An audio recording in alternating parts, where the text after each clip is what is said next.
Mheshimiwa Waziri Mkuu, kumekuwa na malalamiko makubwa sana hapa nchini kwa wananchi wetu wanaoenda kupata matibabu katika hospitali na zahanati zetu, wakati mwingine hata zile hospitali za rufaa.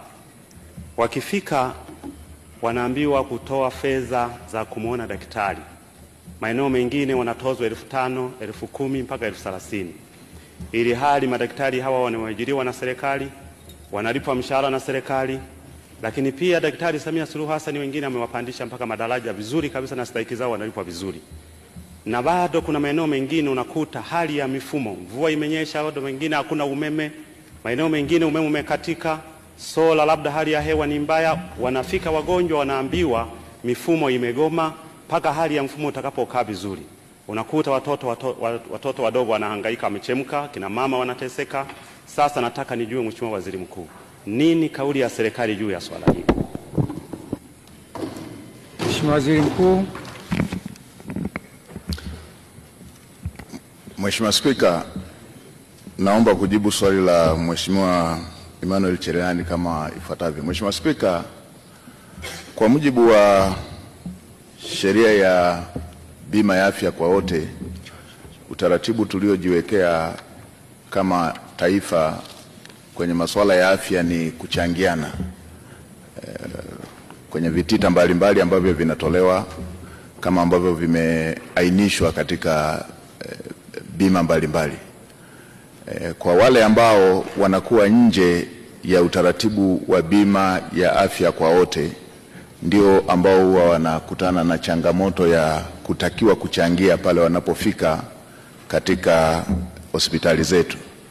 Mheshimiwa Spika, niweke wazi kwamba hawa niliowataja wanaotakiwa kuchangia ni nje ya wale ambao wamesamehewa kisheria, wakiwemo watoto wa chini ya miaka 5, akina mama wajawazito, wazee, pamoja na wale ambao wana magonjwa ya mlipuko. Nitoe tu maelekezo kwa Wizara ya Afya kuzingatia viwango vile ambavyo vimeainishwa na serikali kwa mujibu wa sheria zetu ambazo, kwa mujibu wa kanuni zetu ambazo zinalinda viwango hivyo ili Watanzania waweze kupata matibabu na waweze kumudu matibabu.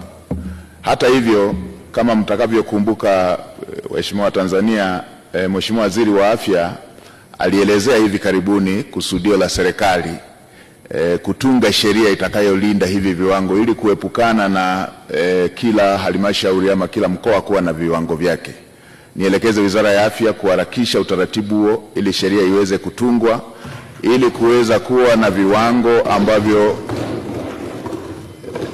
vinaeleweka na viko sambamba katika maeneo yote, kuepukana na kila zahanati ama kila kituo cha afya ama kila hospitali kuwa na viwango vyake, na pengine maeneo mengine viwango kuwa vikubwa zaidi vinavyosababisha Watanzania washindwe kumudu matibabu kwa uharaka. Kwa lile la mifumo, kama ni masuala ya uzembe tutayafuatilia kwa ukaribu ili pasiwepo na visingizio ambavyo vinasababisha Watanzania wachelewe kupata matibabu kwa sababu ambazo zinaweza kuzuilika. Na kwa yale ambayo ni genuine ya kimfumo, naelekeza taasisi zinazohusika kufanyia kazi ili pasiwe na malalamiko haya mara kwa mara, kwa sababu masuala ya matibabu hayapaswi kusubiri.